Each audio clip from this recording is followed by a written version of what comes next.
Hey, ketemu lagi dengan saya Lita Gading. Psikologi keren, yang informatif, edukatif, dan motivasi. Hey, kita ketemu lagi. Kita bicara tentang hal-hal yang sekarang lagi digandrungi oleh anak-anak muda. Digandrungi atau menjadi sesuatu yang terobsesi. Gitu ya.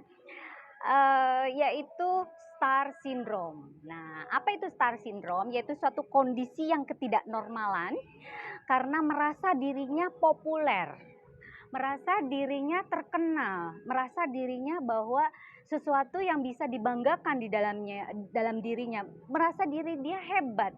Nah, orang yang merasa dalam tanda kutip itu adalah something wrong ya. Jadi kalau yang terlalu berlebihan itu biasanya mengganggu secara kepribadiannya. Nah, orang-orang yang sok dalam tanda kutip ya, sok merasa terkenal itu kadang-kadang berubah dalam kepribadiannya, yaitu dia merasa dirinya sombong, merasa diri bahwa dia tidak butuh lagi orang lain. Akhirnya dia merasa bahwa hidup dia ya sendiri, ketenaran dia ya dibuat sendiri, padahal ketenaran itu bukan cuma dari keahlian.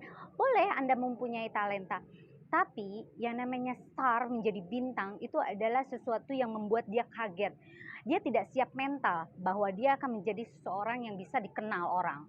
Nah, orang-orang yang tidak siap mental ini bahaya kalau kita tidak sikapi dengan bentuk-bentuk kesederhanaan dalam diri dia ya, kedewasaan berpikir maupun bertindak.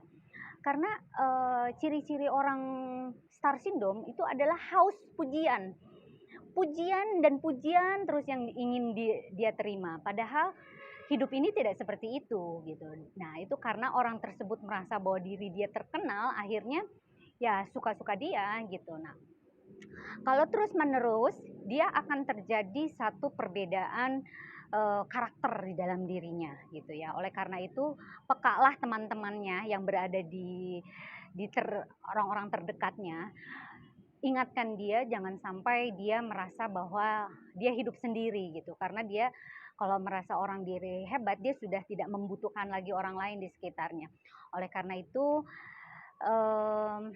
dunia ini berputar gitu. Tidak selalu dia hidup di atas.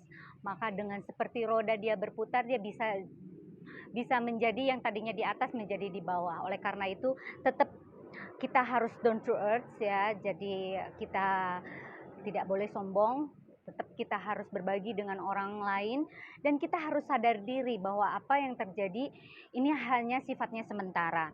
Jadi kita harus tetap bersyukur bahwa apa yang diberikan Tuhan ini adalah suatu anugerah yang besar untukmu sebagai star gitu ya, sebagai bintang masa kini gitu. Karena menjadi bintang itu tidak selamanya gitu ya. Jadi memang harus benar-benar dia mempunyai ketajaman secara mentalnya itu secara baik gitu. Jadi harus dewasa dia. Jadi apa yang kita tindak dan itulah nanti akan menjadi resiko ke depannya. Jadi hati-hati dengan bertindak dan berperilaku, bersikap dan bertutur kata, karena apapun yang Anda lakukan itu tidak langgeng atau tidak apa ya, tidak selamanya kita mendapatkan satu ketenaran. Ada satu titik tertentu yang bisa jadi kita sendiri yang mengalaminya. Oke? Hati-hati, orang-orang yang star syndrome bisa terjadi gangguan kepribadian. Ya? Bye.